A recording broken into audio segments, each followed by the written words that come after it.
They spilled juice on her seat, told her it was an accident, then quietly moved her out of first class, not because of her behavior, not because of any mistake, but because her skin was too dark for their comfort. That's how it started. No yelling, no slurs, just policy, just protocol, just prejudice wrapped in politeness. And no one stopped it, not the flight crew, not the passengers, not the system designed to protect those who could afford a $1,000 seat, but not a second glance. She didn't scream. She didn't threaten. She didn't even raise her voice.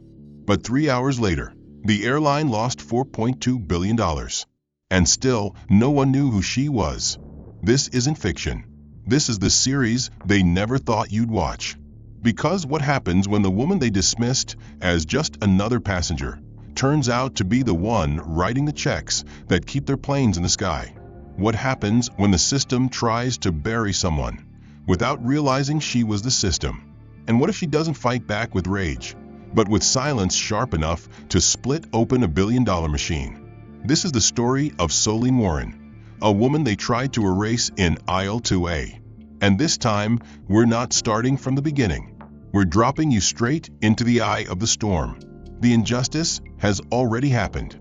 The plane has already landed. But trust us, the real turbulence hasn't even started. If this caught you off guard, hit that subscribe button, because we're just getting started. Comment below. What would you have done in her seat? And tell us, where are you watching this from? We want to know how far this truth will travel. This is more than a story. It's a reveal. Are you ready to see what they tried to hide? The airport shimmered beneath the midday sun, its glass panels refracting golden rays onto the glossy floors below. The concourse bustled with the rhythm of travel, wheeled suitcases clacking over tile, announcements chiming overhead, the distinct murmur of different languages blending into a universal hum. Among the ebb and flow of well-dressed professionals, wandering tourists, and families chasing toddlers, walked a woman whose presence was quieter than most, but no less commanding. Solene Warren moved with unassuming grace, her navy blue coat fitting snugly over a charcoal turtleneck and tailored slacks. Her curly hair, pulled back into a neat bun, gave her face the calm elegance of someone who had seen much and spoken of little. She carried a leather satchel in one hand and a sleek silver carry-on in the other, her ticket tucked neatly into her coat pocket. She paused momentarily near gate A19, eyes scanning the sleek signage before approaching the first-class entrance. As she reached for her boarding pass, a voice stopped her, bright, polished, and clipped the end like a closing door. "Ma'am, this is the priority line," said the uniformed attendant, eyes narrowing slightly. Solene offered a gentle smile, retrieving her boarding pass with practiced ease. "Yes, I'm aware," she said, her voice soft but clear. The attendant glanced down at the pass, then up again, this time her smile more restrained. "I just wanted to make sure," she added quickly. The words didn't sting, not yet. Solene had learned long ago how not to flinch, but they never failed to register. As subtle and sharp as paper cuts. She stepped forward, scanning her pass at the gate, the green light blinking her through. She walked slowly, not to delay, but to take it all in, the silence that followed, the distant glance exchanged between two other attendants, the small whisper too low to catch, but loud enough to be understood. She had walked into first-class cabins before, many times, but there was always this moment, the pause before acceptance, the flicker of doubt before realization, and often, the disbelief that never quite left. Inside the aircraft, the cabin was a portrait of controlled opulence. Cream-colored leather seats, ambient lighting that mimicked sunset hues, and the crisp scent of citrus cleaning oils blended with expensive perfume. She moved toward seat 2A, an aisle seat with extra legroom. As she reached it, she felt the stares, not hostile, just curious, almost confused. A man 2 rows down lowered his newspaper just enough to watch her. Another woman, in her late 50s, nudged her partner with a look that said, "She's not who I expected to see here." Solene ignored them with the precision of a surgeon. She placed her carry-on in the overhead bin and settled into her seat, adjusting the angle of her reading light. Moments later, a stewardess approached, clipboard in hand. Her smile was firm. "Good afternoon. She began scanning the row. "May I see your ticket again, just to confirm the seating?" The question was routine, but only when asked of certain passengers. Solene met her eyes, without flinching, and handed over her boarding pass once more. The stewardess glanced down, then back up, then nodded too quickly. "Of course. Thank you." She turned and left, and Solene exhaled silently. She reached into her bag and pulled out a book, a hardcover, no dust jacket, well worn at the edges. She opened to where a silk ribbon marked the page and began to read, though her eyes didn't move. Instead, her mind played back each moment since she stepped into the terminal. 3 separate checks. 1 extra question at baggage drop-off. 2 misdirected comments about group seating. And now, the boarding check, even though her ticket had beeped green at the scanner. It wasn't new. It wasn't even surprising. But it never stopped being exhausting. A man passed by her row on the way to his seat, glanced at her, and then at the row number again, as if verifying she was in the right place. She gave a slight nod, pretending not to notice. Soon, boarding neared completion. A different flight attendant, this one younger, more tentative, passed her by, paused, and said politely, "Can I bring you something to drink before we take off?" Solene smiled, genuinely this time. "Just water, please." As the attendant left, Solene looked out the small oval window. The tarmac outside bustled with carts and workers in reflective vests. In the distance, a private jet took off, its engine whining against the wind. She watched it for a long moment, then whispered almost inaudibly to herself, "Not yet." She returned to her book, but her fingers didn't turn the page. Instead, she let her mind wander to a memory, a conversation held in a quiet, glass-walled room just a week prior. A man in a tailored suit had said, "If they ever push you to the edge, you know what to do." And she had answered calmly, "I'll know when it's time." But that moment hadn't come. Not yet. She reached into her bag once more, this time pulling out a small case with a nameplate engraved in gold. She flipped it open briefly.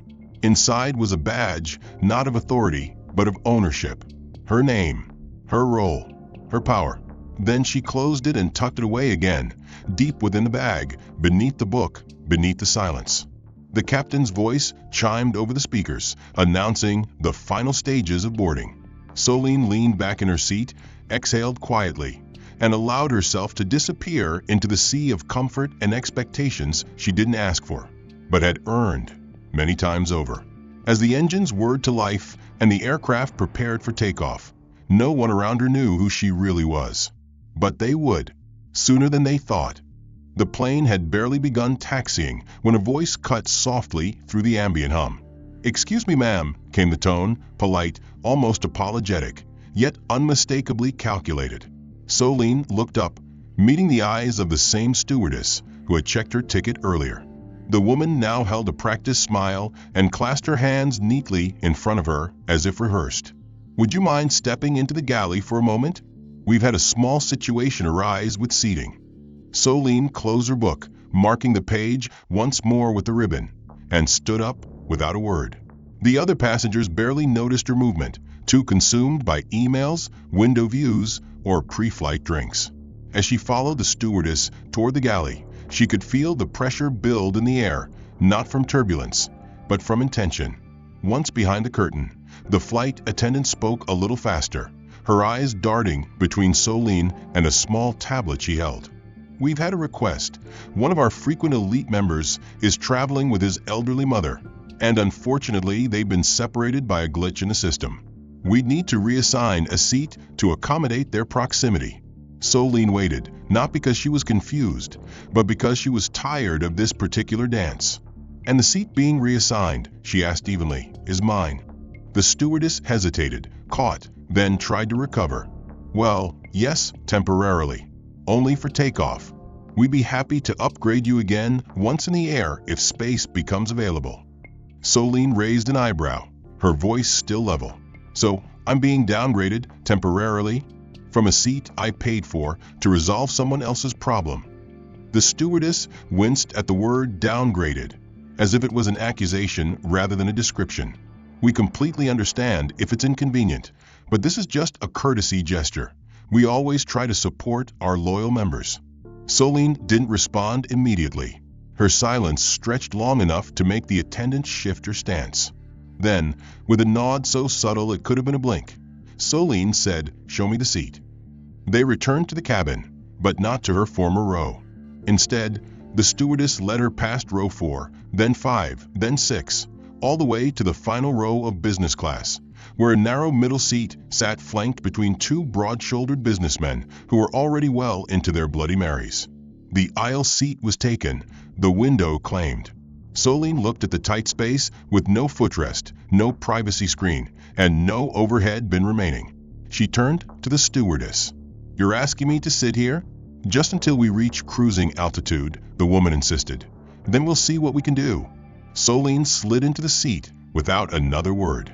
The two men on either side didn't move to help with her bag, didn't offer space for her arms, and didn't even pause their conversation. The one on her left sighed audibly as she adjusted herself, while the other turned his shoulder toward her in a not-so-subtle angle of dismissal. As the plane rolled forward toward the runway, Soline stared at the tray table in front of her. Scratched, sticky, forgotten. She closed her eyes. 15 minutes later, the plane leveled off.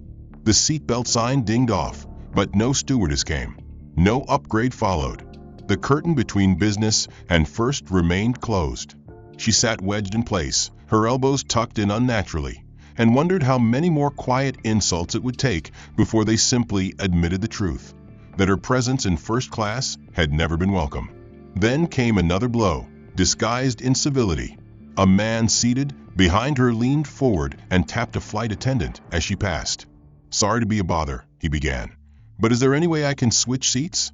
I have a sensitivity to strong scents, and the woman in front of me is wearing something quite potent." Soline didn't react, not visibly.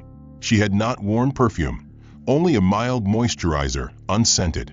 The flight attendant glanced at her with a familiar half-smile, the kind used when you pretend your hands are tied. "We'll do our best," she said before turning back toward the front of the cabin. Moments later, she returned. "Ms. Warren," she said quietly, "we've found another seat, just for your comfort and his." Soline looked up slowly. "Of course," she said. The new seat was in the very last row before economy, right by the lavatories. She sat, and this time there was no promise of upgrades, no talk of glitches. Only silence. As the flight settled into its mid-cruise rhythm, trays came out, movies played, and whispers resumed. Soline sat upright, hands folded on her lap, gaze fixed ahead, not because she was proud, but because she refused to be reduced. She thought of her father, who used to say, "Some people carry their value on their wrist. Others carry it in their silence." She had never needed a watch to know what time it was. Somewhere up front, a passenger laughed too loud. A toast clinked. A baby cried somewhere in coach. But where Soline sat, there was no sound, only the soft whir of engines and the fading echo of space once promised, but now taken. She didn't call for help, didn't demand to speak to anyone. That wasn't the strategy. That wasn't how you shifted systems. She sat. She listened. She remembered every detail. Because power, real power, did not need to prove itself in the moment. It needed only to observe long enough to decide where the first domino would fall. The hum of the engines grew louder as the flight passed the halfway mark, a faint turbulence rocking the plane as beverage carts began to move down the aisles. Soline remained perfectly still, her posture composed, her hands resting on her lap as if she had been carved into the seat. The flight attendant who had reassigned her earlier now reappeared beside her, her expression rehearsed into concern. "Ms. Warren," she said, placing a napkin on the edge of the tray table without opening it fully. "We're beginning our in-flight meal service.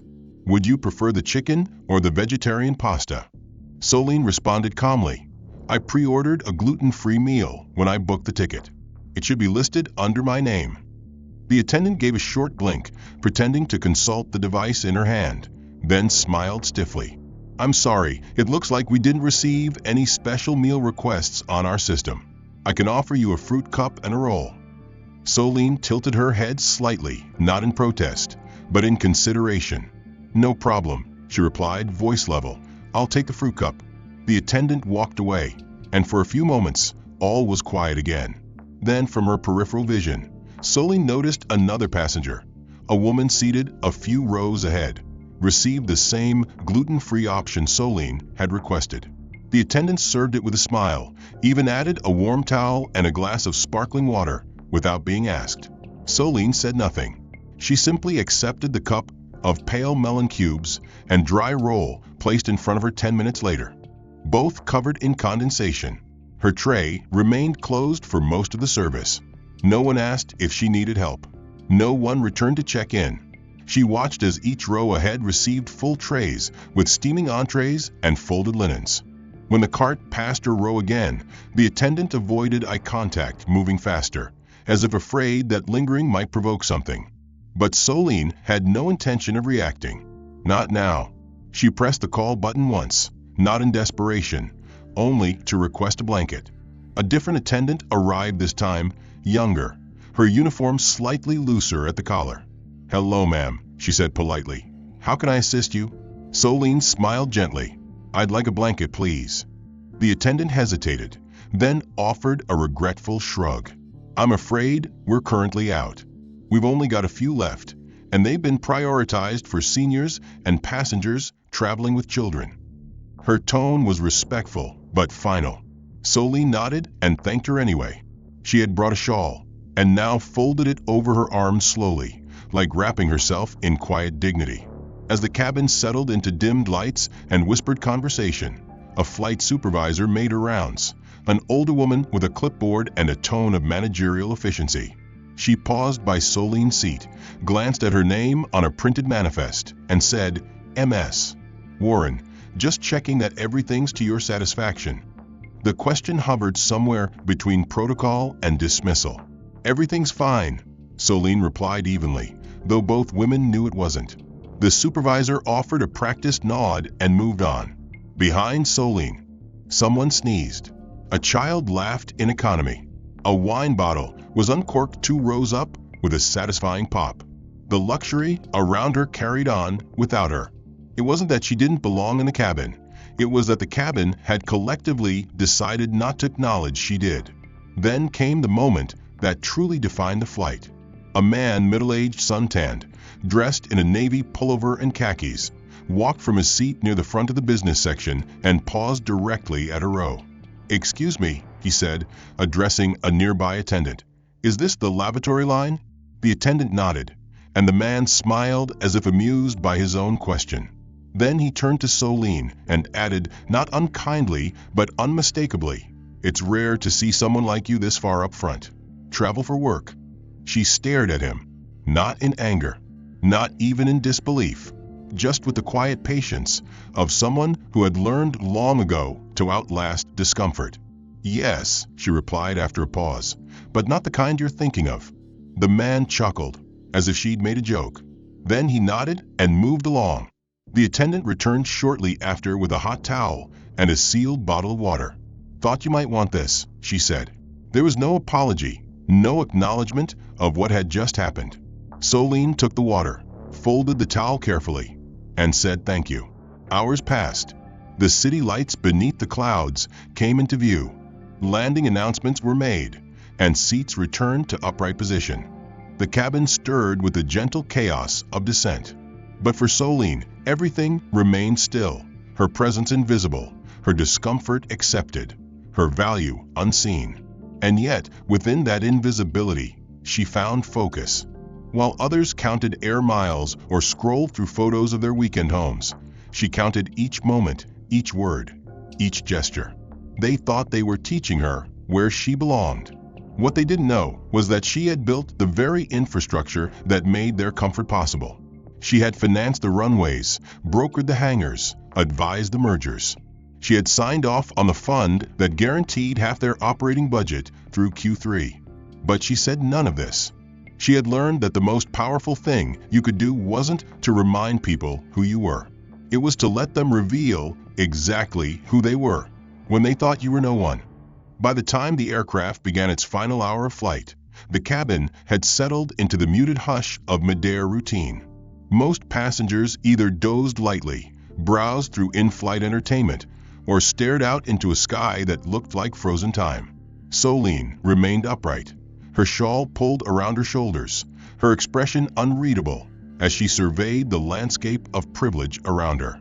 The soft clinks of glassware, the rustle of newspapers, and the hum of whispered conversations reminded her that she was in the world, but not of it. She was here in body, not in belonging. A tall, uniformed man entered the business cabin from the front and moved with quiet confidence. His badge read Operations Lead Cabin Oversight. His presence was subtle but authoritative, like a conductor entering a silent orchestra pit. He conferred briefly with one of the attendants, whispering behind the curtain. Solene caught his glance as it flicked in her direction. He didn't approach her, but his timing wasn't accidental. Moments later, the attendant returned with a clipboard and paused by her seat. "Ms. Warren," she said, voice clipped but not unfriendly. "We're doing a routine post-meal comfort check for select passengers. Would you mind verifying your travel ID again?" Solene didn't hesitate. She reached into her carry-on and retrieved the same boarding pass and identification she had shown at least 3 times already. The attendant glanced over it quickly, then forced a smile that didn't quite reach her eyes. "All set. Thank you so much for your cooperation." She turned and walked away, but the shadow of the operations lead lingered in Solene's mind. It wasn't just skepticism anymore, it was surveillance. The curtain to first class swished open, and a pair of attendants emerged, one holding a tray of dessert options and the other pushing a cart with after-dinner drinks. As they reached a row, one attendant smiled brightly at the man seated next to Solene, offering him tiramisu and brandy without waiting for a request. The tray was then pulled back slightly, and the attendant turned to Solene. "I'm sorry," she said quickly, "we're out of the special dietary dessert options. Would you care for a mint?" Solene declined politely, not because she wasn't hungry, but because she refused to accept a consolation disguised as kindness. She had learned over time that when systems deny you, they offer you breadcrumbs dressed as favors. It was easier that way, to appear generous while withholding the full plate. As she leaned back in her seat, pretending to rest, her ears caught a conversation nearby between 2 attendants. The voices were low, but not hushed. "It's just odd, don't you think," one said, "that she's in this section? She doesn't look like our usual clientele." The other replied with a laugh too soft to echo. "Maybe she booked last minute. Could have been a points glitch." Solene's eyes remained closed, but her mind was sharper than ever. She wasn't angry, not yet, but the pieces were assembling faster than she had expected. This wasn't a handful of bad employees. This was a culture. A coded system of exclusion masked in politeness and policy. Later, when the captain made an announcement about beginning descent procedures, another surprise emerged. A different uniformed staff member, one she hadn't seen before, approached her row and crouched slightly to speak without drawing attention. "Ms. Warren," he began, his tone overly courteous, "our internal logs show a small discrepancy with your seat reservation. Nothing serious, but our protocol requires a brief verification. We'd like to escort you to the front galley for just a moment to clarify." Solene rose wordlessly and followed.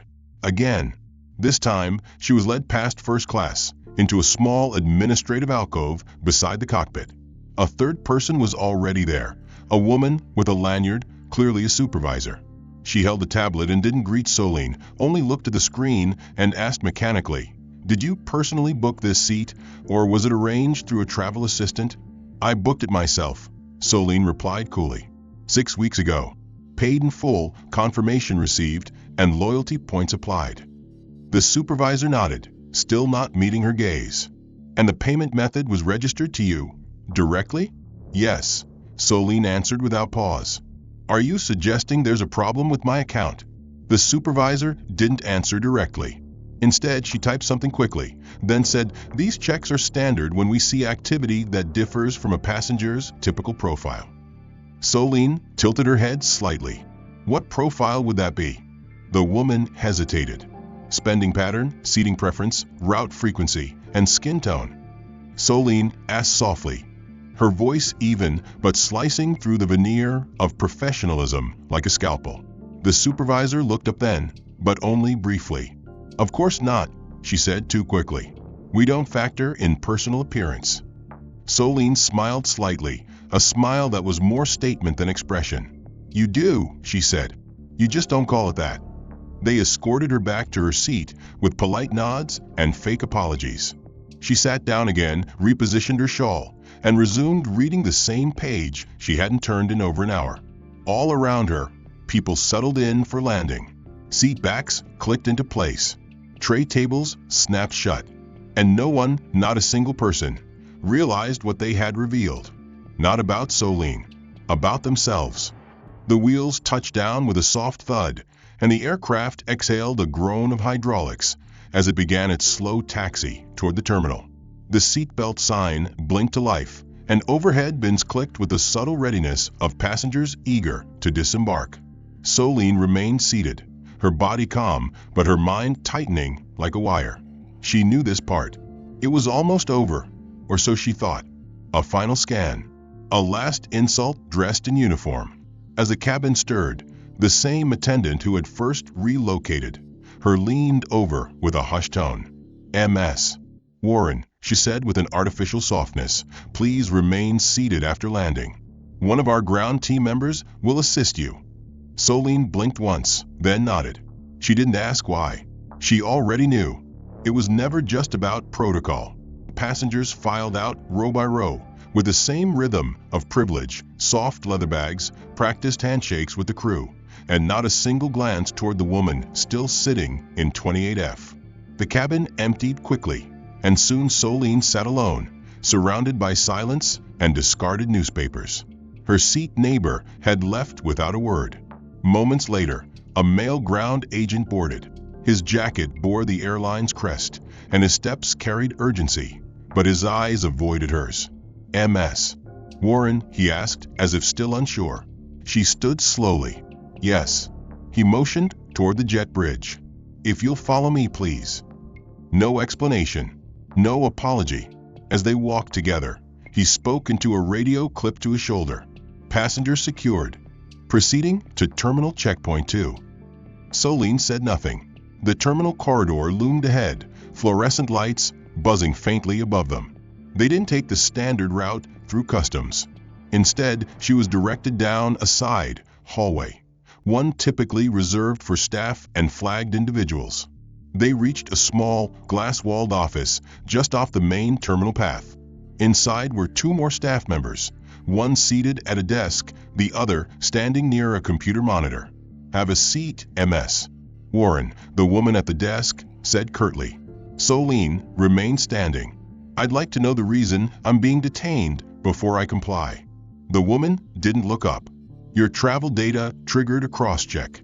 Standard for passengers with inconsistent booking patterns or flag behavior." Solene took a slow breath. "Flag how?" The second officer chimed in, tapping the screen. "Your onboard movement was recorded as irregular. 3 seat changes, 2 interactions with operations, and a notation of possible payment discrepancy from the flight log." "Those interactions," Solene said evenly, "were initiated by your staff. I was reassigned multiple times against my will." The woman behind the desk finally looked up. "Nonetheless, protocol requires verification." They asked for her ID again, then her business card, then her company name, then the last 4 digits of the card she used to book the flight. They asked if she had booked other flights under aliases, if she had ever been denied boarding in the past. Every answer she gave was exact. Every tone remained measured, but something inside her began to crack. They pulled up a list of her past flights. One attendant pointed out that she often booked one-way tickets. "That's unusual," he said, eyes narrowing. Solene smiled faintly. "I own my own time." The woman didn't react. She typed quickly. "We'll need to keep your ID for a moment while we finalize clearance." Solene placed her ID on the desk slowly. "You have 5 minutes," she said. "Then I'm calling my legal team." The room went still. For the first time, the woman at the desk hesitated. There's no need for escalation, MS. Warren, we're just following guidelines. Solene leaned forward. Then let me give you one. A person who follows bad policy, without question, isn't doing their job. They're doing harm. The man at the monitor cleared his throat and whispered something to the woman. She glanced at the screen, then back at Solene. Her face shifted, just barely, but it was enough. Thank you for your patience, she said abruptly. You're cleared. The man handed Solene's ID back with slightly trembling fingers. You're free to go. She took her ID, slipped it into her wallet, and turned without a word.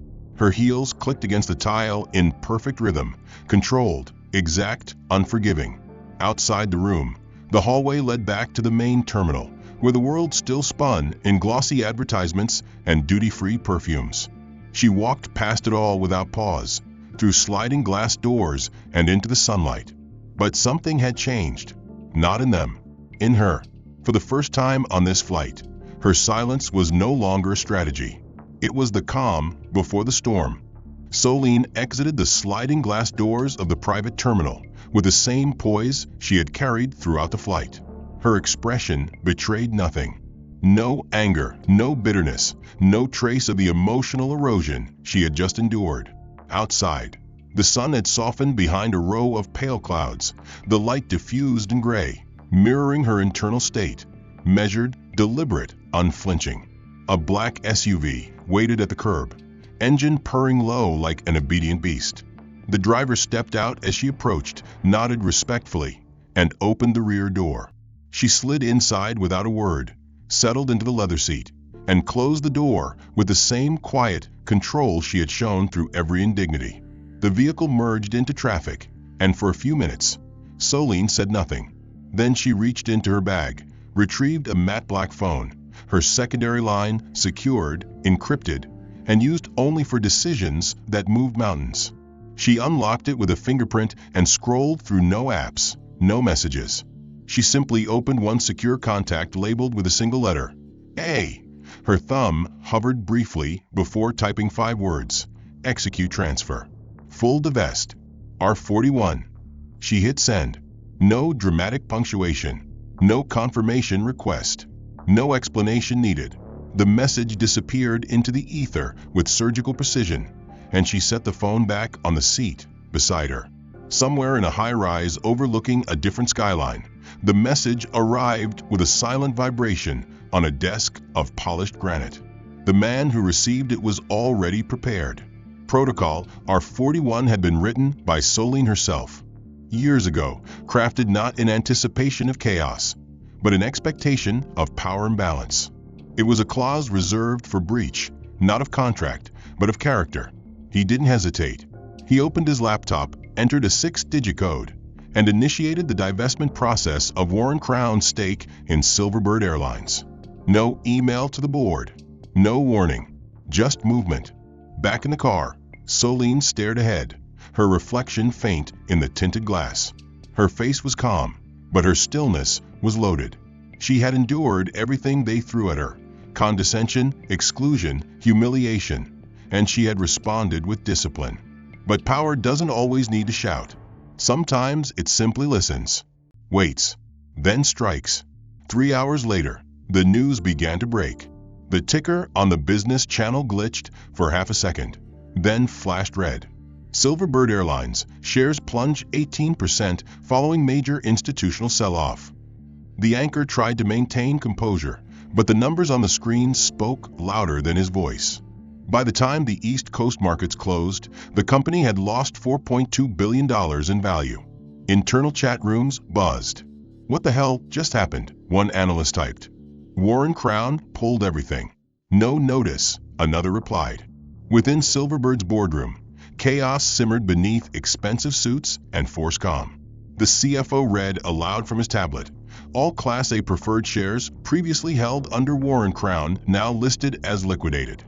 The CEO rubbed his temple, then reached for his phone. It went straight to voicemail. At her penthouse, Solene stood by the window, watching the city pulse beneath her. Her phone remained on silent. She didn't check the stock price. She didn't need to. The numbers were only symptoms. The sickness was deeper. At exactly 7:12 p.m., a personal line rang. She glanced at the screen. The contact name read M. Delacroix Silverbird. She let it ring. Then, on the fourth try, she answered. "Soline," the voice began, low and measured, "I assume you've seen the market today." "I've seen the cause," she replied. "We'd like to talk. Privately." "I already listened," she said. In silence. For 12 hours. "What more is there to hear?" There was a pause. Then, a plea disguised as reason. "Let's not escalate this into a media narrative."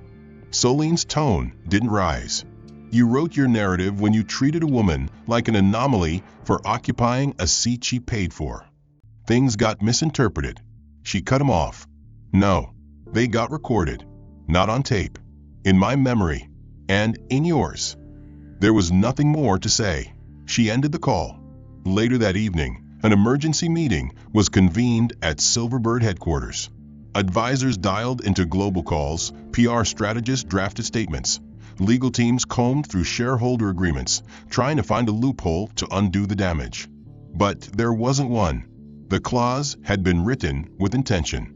If the firm was ever involved in a pattern of discriminatory behavior, substantiated or not, Soline held the right to execute a silent exit, removing all capital, voting rights, and preferred holdings. No negotiation, no arbitration, just withdrawal. It was her insurance policy against a world that had taught her never to trust assumed decency. Reporters began circling the story, but there was nothing public to hold on to. No quote from Soline, no statement, no social media post, only silence and market destruction. Across the industry, rival airlines called their diversity officers into meetings. Memos were sent. Training programs were scheduled. Investors whispered, if this could happen to Silverbird, it could happen to anyone. And all of it came from one message. 5 words. Initiate transfer. Full divest. R41. Soline didn't need applause. She didn't need vindication. She only needed results. And that she now had. The morning after the market crash, a series of quiet tremors rippled through Silverbird's internal communications. It started with a flagged email from the investor relations team, requesting urgent update on Warren Crown's exit. Need clarity on nature and timeline. Within minutes, the legal team responded. R41 was executed at 14:02 yesterday. All controlling shares vacated. Clause upheld under silent termination terms. No breach. But that wasn't the issue anymore. The issue was who had triggered it, and why. Midway through a tense boardroom meeting filled with rising voices and falling excuses, someone finally asked a question no one had dared speak aloud the day before. Who exactly authorized R41? Who's the principal on this account? The room fell into brief silence before the head of strategic accounts replied with visible discomfort. Soline Warren. A beat passed. Then another. Warren, the CEO repeated, brows tightening. As in? The head nodded. Warren Crown. The fund. She's not just affiliated. She's the founder. The primary shareholder. The architect. Chairs shifted. Papers stilled. The name meant something. To anyone with industry awareness, it meant infrastructure, capital leverage, global mobility funding, institutional stability. It meant gate access rights and merger green lights, and a seat at the table no one advertised, but everyone obeyed. And they had bumped her from a flight. Not just bumped. Humiliated. Profiled. Marginalized. In front of their own employees. The CEO sank back into his chair, one hand dragging down his face. We didn't just lose an investor, he said quietly. We embarrassed the board's invisible partner. At that exact moment, in another part of the city, a junior journalist named Maya Linton was already chasing the thread. She had followed the market dive overnight and traced it back to the unusual sell-off pattern from a single fund. She dug deeper. When she hit the name Soline Warren, something clicked. She remembered a small headline 2 years ago from a niche finance blog, the silent queen of aviation finance. She remembered the photo, a woman standing in front of a jet hangar, face partially turned, smile barely visible. She compared it to a blurry paparazzi shot from the airport the day before. A woman being led down a private corridor by staff. Head held high despite obvious tension. Same posture. Same build. Maya started writing. Across Silverbird's internal Slack channels, panic was blooming. A customer experience coordinator shared a screenshot of Soline's flight record, time-stamped and annotated with seating changes. Someone asked, who assigned the relocations? Another replied, Ops Lead Whitaker and Cabin Supervisor Lynn. A new message appeared. Legal just confirmed. Those staff are under review. The replies came faster now. Wait, that was her? The Soline Warren. In the staff forum, anonymous posts lit up the board. I served that flight. I didn't realize who she was. She didn't say a word. She looked disappointed, not angry. That's what gets me. I told the gate agent she seemed off, and I feel sick now. HR's about to have a field day. The first crack in the public wall came not from Soline herself, but from a whistleblower. A member of Silverbird's own risk management team leaked an internal memo from 6 months prior. Recommended increased discretion when engaging with passengers of non-standard profiles occupying premium seats. High-value customers have raised concerns over brand dilution. It was signed by a mid-level VP. That memo found its way into Maya's inbox. The article hit at 2:36 p.m. Headline: The woman they tried to move. How Silverbird's culture cost them a billion-dollar ally.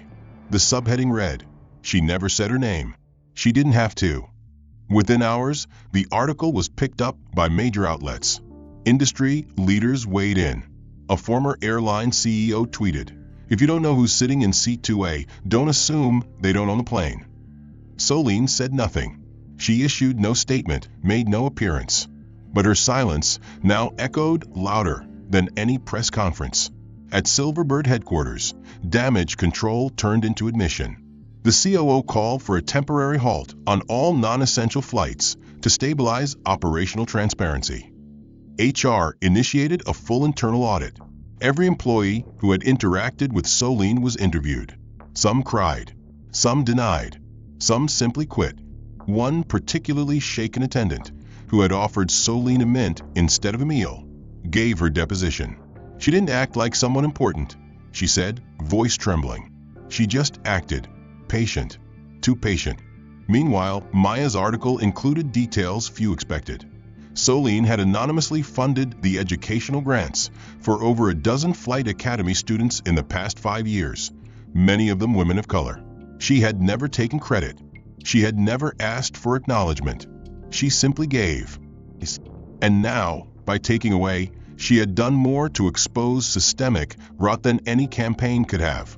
Back at her penthouse, Soline watched the news scroll silently across a muted television screen. Her tea sat untouched beside her. The phone vibrated once.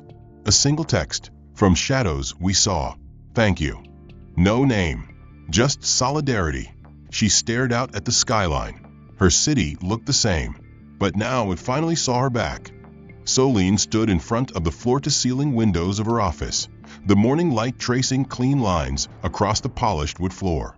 The world outside was still reeling, headlines shifting from shock to speculation. Everyone expected a counterattack, a lawsuit, a press conference, a scorched earth expose. But Soline wasn't interested in blood. She was interested in blueprinting the future. She sipped her coffee slowly as her assistant entered, tablet in hand. The board at Silverbird just sent over a formal letter of apology, she said. 3 signatories. 1 resignation. Soline raised an eyebrow. Only 1. So far, the assistant replied. Also, they're asking if you'd consider meeting to discuss restorative collaboration. Soline chuckled, soft and dry. That's their way of saying, help us fix what we broke without calling it broken. The assistant hesitated, then asked what the rest of the world had been wondering.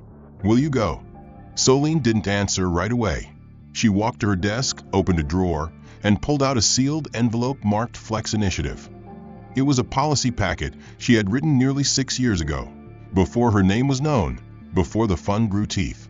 It had been rejected by 3 airlines at the time, including Silverbird. Inside were guidelines for inclusive operations, diverse hiring, equity-based seating algorithms, and customer protection measures that anticipated the very discrimination she had just endured. She turned the envelope over in her hands, then said simply, "I'll go." But not to negotiate, to offer. The meeting took place in a neutral building, glass-walled, heavily secured, but stripped of pomp. The CEO of Silverbird arrived first, shoulders squared, smile measured. Behind him came the Chief Operating Officer and the new head of customer relations, a woman who looked like she'd barely slept. Soline entered last, dressed in black, hair pulled back, her face unreadable. She didn't shake hands. She sat down, placed a thin folder on the table, and said, "You're not here to win me back. That ship's gone. You're here to prevent this from happening again to someone without my leverage."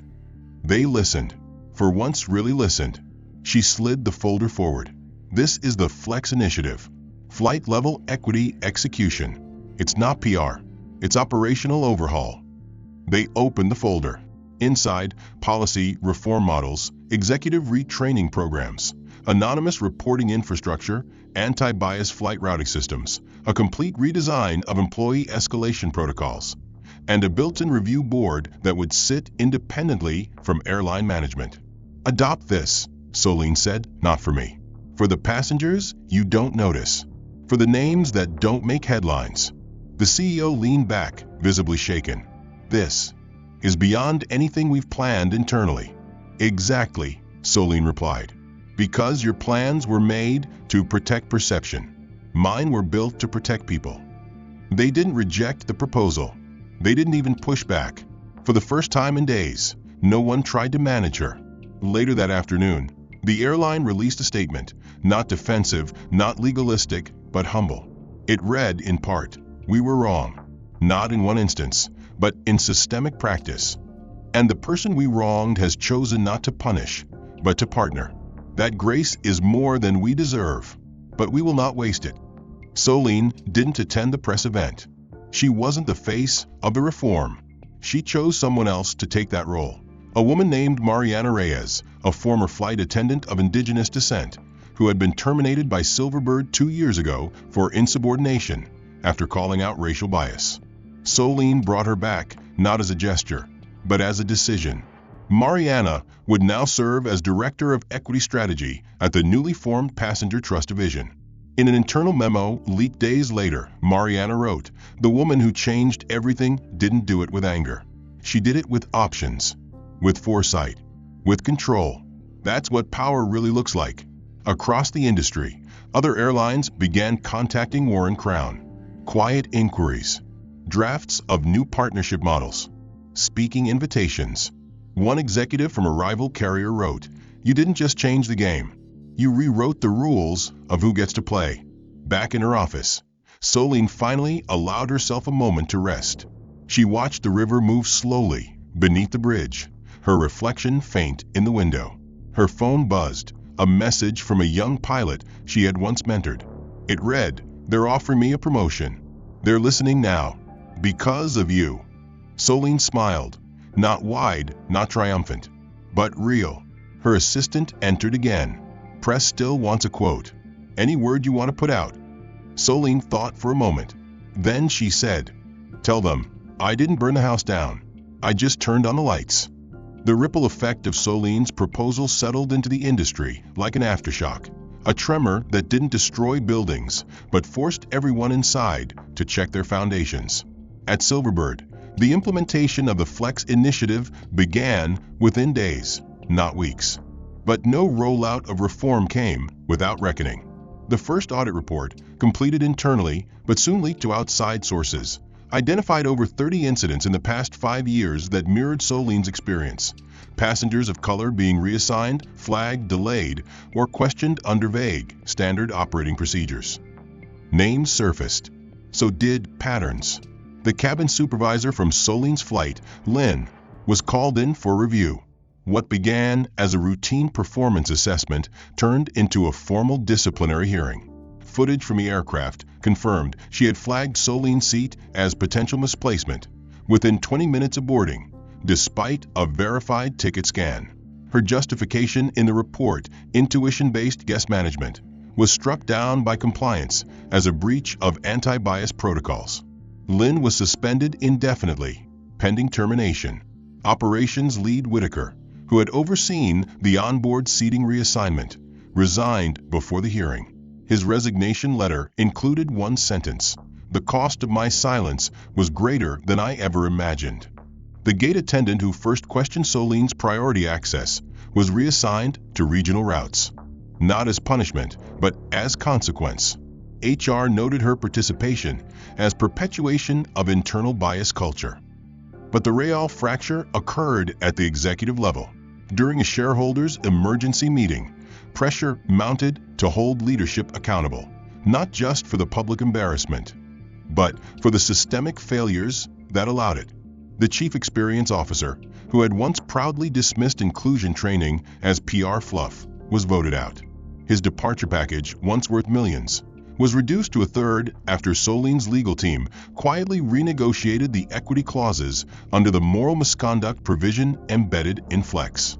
The CEO survived the wave, barely, but only after publicly acknowledging that his previous non-interference leadership had directly contributed to the culture of apathy. In a closed-door session, he said, "I mistook discretion for neutrality. I was wrong." His bonus that quarter was redirected to a new passenger protection fund overseen by Mariana Reyes. Beyond Silverbird, the tremors reached further. A rival airline CEO, known for dismissing bias complaints, stepped down following renewed scrutiny into past complaints. A travel influencer released a documentary tracing the experiences of minority passengers in luxury cabins. It trended not because of outrage, but because it was too familiar. Meanwhile, in quiet corners of the internet, former employees of Silverbird shared their stories. One by one, stories of complaints ignored, of retaliation masked as retraining, of diversity hires used as tokens. None of these outcomes were orchestrated by Soline. She made no calls, filed no lawsuits, posted no statements. She didn't need to. The truth, once exposed, took on a life of its own. At one point, a former flight attendant who had once scoffed at Soline's request for a blanket reached out privately.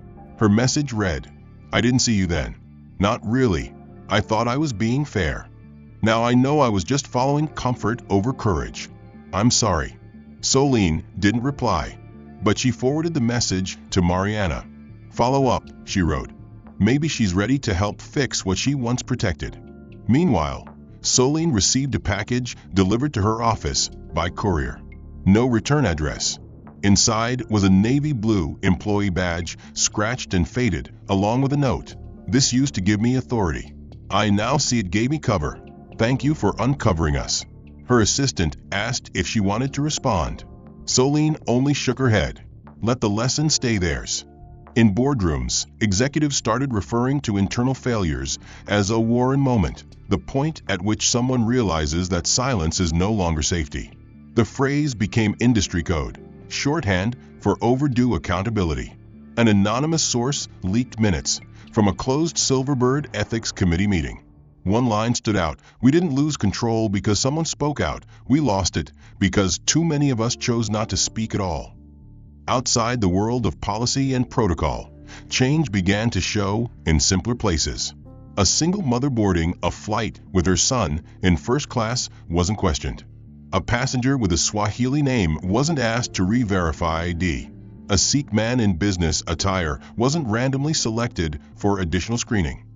These weren't headlines, but they were the cracks in a once solid wall. And for those who had built that wall, stone by stone, word by word, assumption by assumption, the reckoning had arrived. Some left quietly, some apologized publicly, some disappeared, but all of them had to face one truth.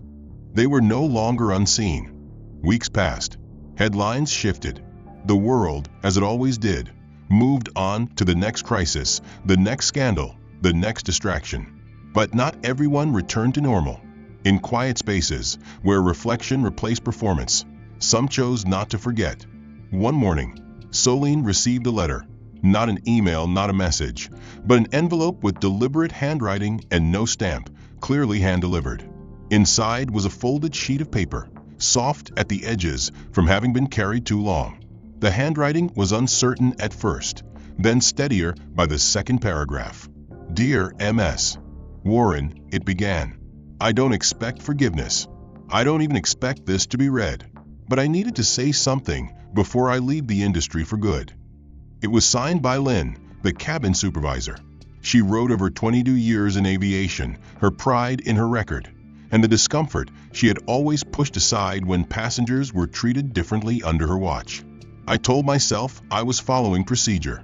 I see now that I was following fear. Fear of rocking the boat. Fear of asking the questions that would make me see the answers I didn't want. You didn't yell at me. You didn't shame me. You just watched. And it was the first time in my life that someone saw through me so clearly. I had no place left to hide. Solene folded the letter gently and placed it in the drawer beside her desk. She didn't reply. She didn't need to. That letter wasn't a request. It was a record. Elsewhere, Mariana Reyes launched the first nationwide training tour under the Flex banner. Her team included former critics, once dismissed flight crew, and even a few who had been part of Solene's fateful flight. One of them, a former gate agent, now opened every session with a confession. I thought I was just doing my job. But my job should have been protecting dignity, not procedure. One of the more surprising applications for flex training came not from airlines, but from hospitality chains and rideshare companies. Solene received inquiries weekly. Would she consult? Would she speak? Would she write a book? She declined most. She had never sought the spotlight. She had only ever wanted to make the invisible visible. And now that it was, she preferred to let others carry the torch. But she didn't disappear.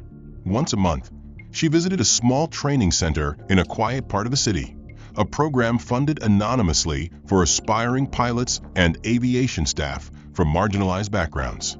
She never introduced herself by title. She just listened, sat in the back, asked questions. At the end of each session, she handed out small metal pins shaped like a folded paper airplane, with 3 words engraved on the underside. Eyes open, always. On one visit, she ran into someone unexpected, Whitaker. He wasn't wearing a badge or a uniform. He was holding a broom. The floor sparkled behind him. He didn't flinch when he saw her. In fact, he nodded. They gave me a second chance. Not as a manager, but as a witness. That's more than I deserve. She nodded once, then walked past him. That was enough. And then came the invitation she never expected. An international forum on ethical leadership, hosted in Geneva. They asked if she would deliver a keynote. She considered declining, until she read the speaker list. Among them, survivors of systemic injustice, leaders who turned failure into reformation, thinkers who believed in mercy over might. She agreed. Her speech was quiet, not written in prose, but in principles. She didn't name names. She named values. She didn't recount the flight. She described the landing. I've learned, she said, that justice without grace breeds fear. But grace without truth invites repetition. We must offer both. We must expect both. Because people do not transform when punished. They transform when seen. The room stood in silence after she spoke. Not applause, just stillness. And that was enough. Later, as she walked the corridors of the forum hall, someone fell into step beside her. It was the young flight attendant who had offered her only mint during the flight. She looked different now, older, somehow, softer. I'm training now, she said. Not for flights, for people. I tell them about you. Not what you did, what you didn't do. You could have destroyed me, but you didn't. You let me walk away from my own behavior, and then walk back to face it. Solene stopped walking, turned to her. And are you proud of the person who came back? The woman nodded. Finally, Solene offered the smallest smile. Then we both landed safely. If this story stayed with you even after the credits rolled, don't just scroll away. Hit subscribe so you don't miss what's coming next. We've only just scratched the surface. Tell us in the comments, which moment hit you hardest? Did Solene's silence say more than words ever could? And where in the world are you watching this from? We're listening. Always.